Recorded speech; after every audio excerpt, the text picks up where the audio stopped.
And Newsweek, which published its first edition in 1933, will publish its last in 2012. Morning, everyone. Welcome to the Markets Hub. You can see that was the Daily Beast page. They announced today Newsweek will go online only. To talk about the details of this one, Drew Fitzgerald is here. Drew, this is sort of an interesting, or is it really interesting? You're looking at me like it's pretty interesting. Is it? I mean, is it really unexpected? It's not unexpected. Right, no. right. It's interesting because even as storied media outlets go, Newsweek has been around for a while. They're nearing their 80th birthday, and they've been a part of American culture and politics for decades.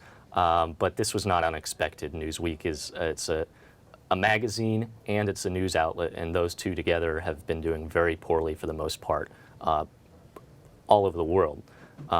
Also, IAC Interactive Corp, which controls Newsweek, its chairman last month hinted that there were going to be some big changes. The question wasn't really whether it would go out of print, but when. Yeah. You know, obviously, the first thing that comes to mind is what does this mean for time, but let's get to that in a second. What does this mean for this company? I mean, excuse me, obviously, print magazines aren't as profitable as they used to be. Newspapers are. I mean, we are all in the same boat, really. Can this make it as an online-only publication, though? Well, that's the big question. Yeah. Obviously, that will cut costs a lot right off the bat. And Newsweek has said that there are going to be layoffs in the U.S. and internationally, so that will make it closer to profitability, at least maybe even profitable next year. The problem once you go exclusively online is there's not a lot of differentiation. It's a big sea out there, and it's hard to distinguish yourself from all the other outlets screaming at each other. Right. And you can see we're showing there some of the Tina Brown generated covers from Newsweek. When she came over, she took it over, she really tried to amp it up, really gave it a go, tried to be a little more controversial, a little more topical, whatever. Didn't really work.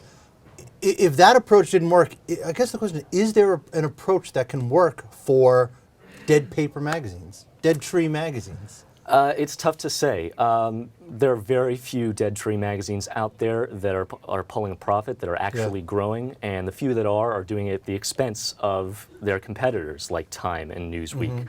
Time, like you said, it's facing a lot of the same problems. It's got a little bit more of support from its owner, Time Warner, which also has a lot of magazines. IAC Interactive Corp is a new media company. It's a web company. It's not interested in keeping something that is losing it money. Yeah, obviously not. But it's very interesting. I mean, it really, this illustrates the shift from the sort of, big corporate magazine, newspaper, that business model, big ads on the pages, all that stuff, to the internet model, which is obviously smaller. You talked about layoffs, going to have smaller staff, less advertising revenue. This is a big change in journalism, isn't it? Yeah, but it's not sudden. I mean, it's been happening for years. It's been happening especially for the past decade. It's really gone off a cliff. And what Tina Brown has tried to do is make it into more of the model of the Daily Beast, which is what it's paired with now, online commentary website. The problem with commentary is rather than breaking hard news, commentary is cheap. You can get it anywhere, and it's hard to differentiate yourself. They'll still be charging, Tina Brown says they will still be charging subscription fees of some kind for premium content from Newsweek. The question is, who's going to pay for it? Who's going to pay for it, right. What does this do for them, say, Daily Beast / Newsweek, compared with, say, Huffington Post? How does this affect that competition? Well, it's hard to say.